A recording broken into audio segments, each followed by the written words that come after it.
The pipes, the global pipes that move our wages, that move our FX transfers around. There's nothing glamorous about it, but Citi does it very well. I think, that's exactly right. It might not be the most glamorous of businesses in terms of, what they're actually doing there. But from a Citigroup perspective, it's actually their most profitable business. And so, yes, that's why we have Jane Fraser kind of taking the stage today and really showing off what this business can do. It's definitely one of their lesser known businesses. So when you think of Citigroup, you really tend to think of the trading businesses or the investment banking businesses, or maybe you're carrying one of their credit cards in your wallet. But no, this is kind of the behind the scenes money mover that actually ends up being their most profitable business kind of quarter in and quarter out that investors have really come to appreciate about Citigroup in the past couple of years.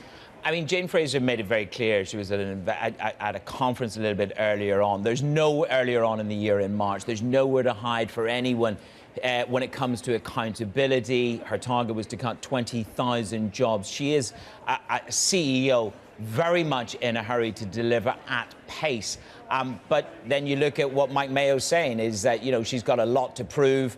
And indeed, she could be either Banker of the Year next year or indeed fired by 2026. So it really is a crucial time for delivery for Fraser, isn't it? Yeah, I think that's exactly right. So this is a bank that their returns have long lagged their rivals like JP Morgan or Bank of America. And investors are getting pretty fed up. If you look at how their share price has traded over recent years, they're still trading far below book value, which is something that, Jane has talked publicly about being extremely disappointed with and wanting to turn around. And so she's aware that there's pretty deep-seated issues that these investors have.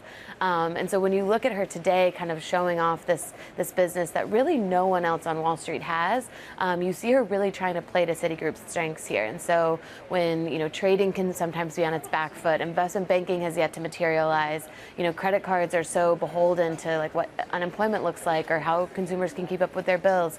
This is a business that sort of just keeps chugging along and providing that regular revenue that investors just really crave.